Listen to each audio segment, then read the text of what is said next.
Glad to know you stay with us. In Q2 2024, Nigeria achieved a significant trade surplus of 6.95 trillion naira, driven by strong export performance, despite a slight dip in overall merchandise trade. The National Bureau of Statistics (NBS) report highlights key trends in Nigeria's trade, including the continued dominance of crude oil exports, a decline in imports, and the country's growing reliance on maritime transport.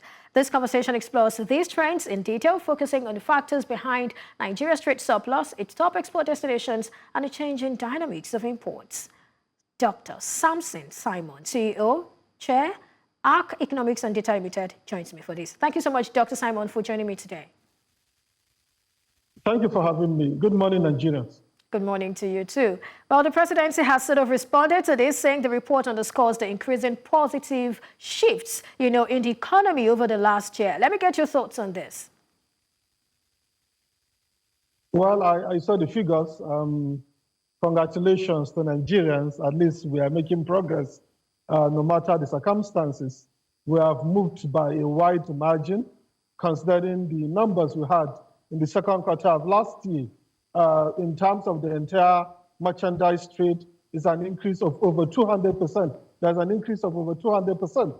In terms of export, there's an increase of over 200%. In terms of the entire merchandise trade, we're talking about 150%. And in terms of import, by 100%. So generally, if you look at it nominally, we are not just making progress, we are experiencing an explosion in import, and more especially in export. So that's why they are trying to pat themselves on the back. They were actually making progress. So you don't really, if you put yourself in the shoes, you understand why they are really celebrating this. Interesting. You said something, and we're seeing significant, change from 2023 and 2024 in hundreds, over 100%. What do you think is responsible for that? I mean, I'm just trying to look around and say if the naira depreciation has anything to do with the significant change we're seeing over the course of a year. The truth, the numbers. That's what we call. There is this concept in economics. The price evolution. If you adjust these figures for Q2 2024, you adjust them for inflation, you adjust them for exchange rate, you understand that we have not even moved. By 1 inch, we have not moved. In real terms, we have not moved. In nominal terms, we seem to be doing exceptionally well, and more especially for Nigerians that like demonizing imports and feel that export is the way to go. Everybody, they are really celebrating. But the truth of it is that Nigerians fail to understand that imports are very, very important. They're as important as exports. So the idea of us demonizing imports is a very wrong thing, is a very wrong mindset to have.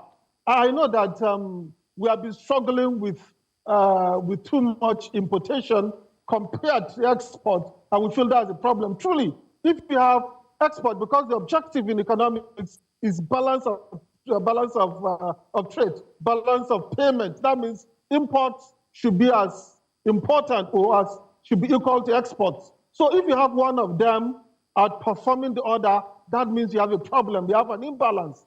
And in the past, we had this. We were importing too much, and we were exporting next to nothing.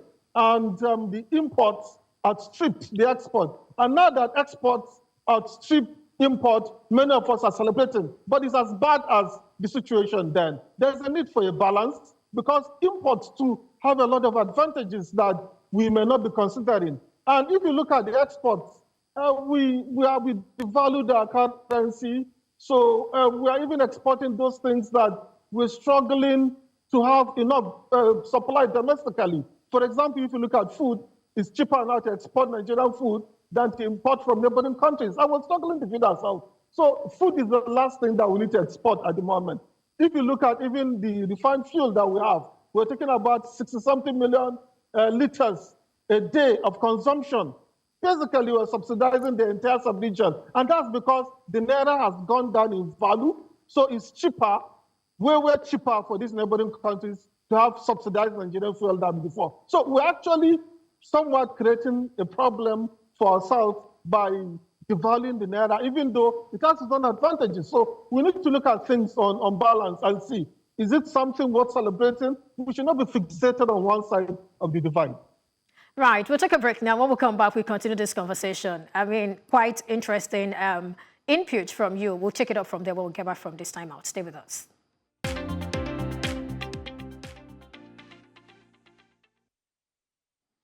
Glad to know you stay with us. Well, we're still talking Nigeria's trade surplus, and with me is Dr. Samson Simon. Thank you, Dr. Samson, for staying with us. Thank you for having me. Well, before we went on that time out, you were talking about imports, and I sort of have a question for you. We saw import fall by 10.71% in the second quarter of 2024. And I would like you to talk to us about what influenced the reduction we actually saw in import. Is it demand or supply side constraint? What exactly happened? Or could it be because we are having backward integration and import substitution? I mean, what happened? How I wish that was the case. But we all know that the naira has been devalued. It has been devalued several times over within the period of 1 year. And because it costs far more now to buy products that are produced outside to import now. So that has discouraged Nigerians from importing. Normally, it would have been a good thing for us not to import, and our appetite for importation to be diminished. It should be a good thing. That means we are going to focus on domestic production. But some of these things that we cannot import again, or is extremely difficult to import now, we may not have the domestic or the local substitute for them.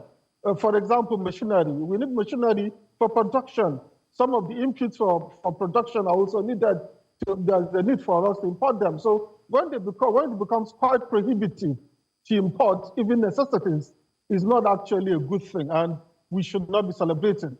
Then for the export, if the naira has gone down in value, our products become competitive. Sadly for us, we have next to nothing to export outside of crude oil and gas, which is responsible for more than 90% of our merchandise trade. We have next to nothing. Is it the cocoa that we export? Is it the urea? Is it the sesame seeds? They contribute less than 10% to our merchandise export. So we have next to nothing to export outside these items. And it's not yet the hoodoo. I know the leaders, the people in power now are celebrating as if we have arrived or we are making progress. If you look at it in the real sense of it, we are not really making progress. What we have is what they call money illusion in economics. Somebody thinks he's making progress, but in the real sense of it, he's not actually making progress. That is our sad reality.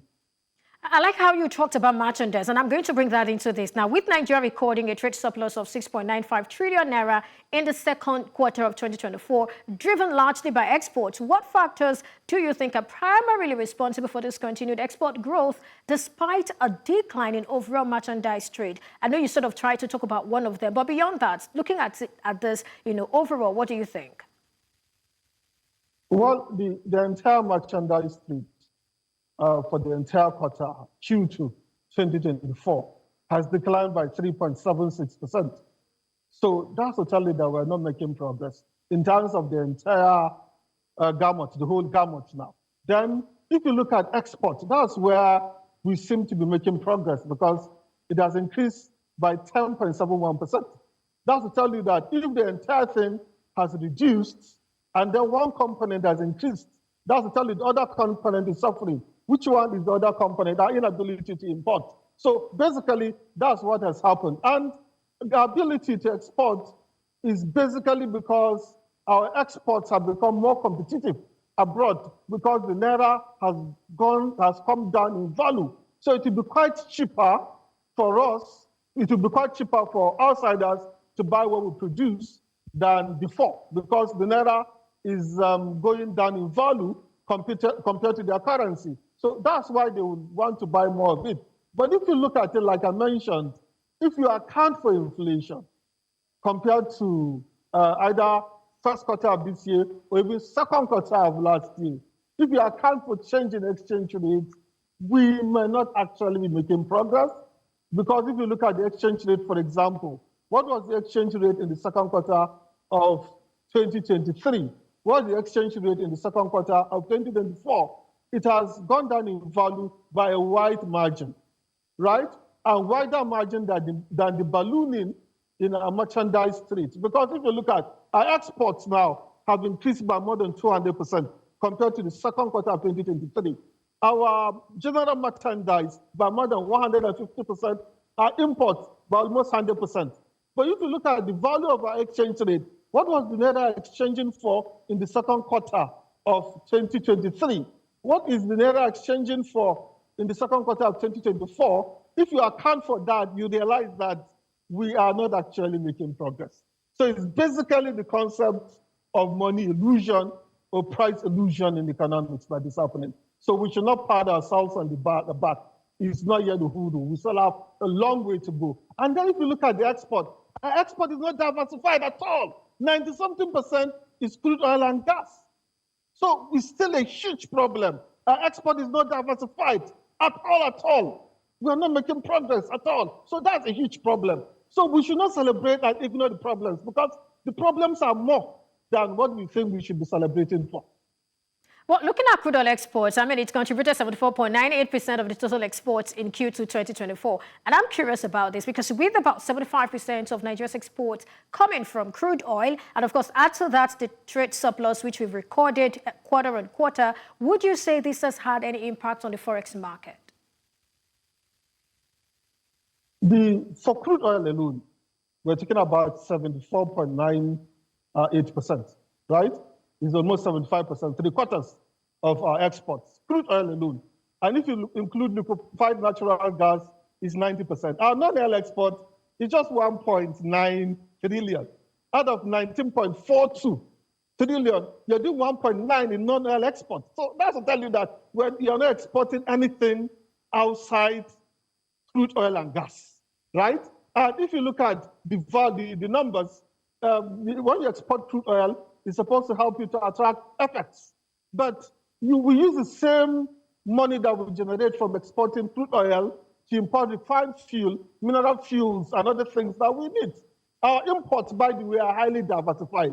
So that's to tell you that our proceeds from exports are being used for a lot of different things, right? So the FX that we generate is used to import other things that we don't have. So that's why we have not really made so much progress. It's not like we're not attracting FX at all, but it's not as much as the demand is within the Nigerian market. And mind you, even for our reserves going up, the going up is not largely because of our export of crude, it's because of our foreign remittances and also our selling of bonds, particularly to non-Nigerians. So basically, that's where the FX is coming from. Crude oil exports, the proceeds, the FX proceeds from that are largely used to import refined fuel and other things. Well, still on Forex, does this bring to the fore the concerns some have expressed about the federal government wanting to sell crude oil to refineries, exactly, yes, local refineries in Naira? Do you think we should be concerned about that, saying that, well, even though we're exporting more of crude oil, we still do not necessarily have the Forex? Well, selling crude in Naira has advantages and disadvantages.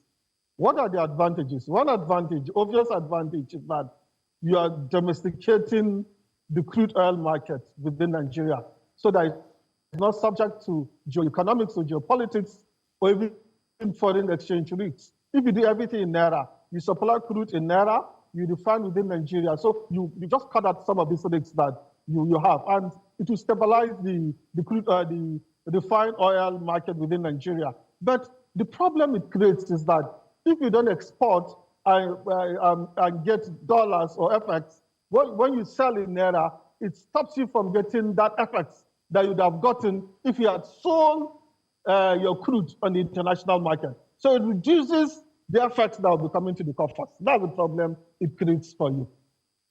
Thank you so much, Dr. Samson Simon, CEO and Chair, ARC Economics and Data Limited. Thank you for your time and your thoughts today. I guess we'll have this conversation some other time. Thank you. Thank you for having me.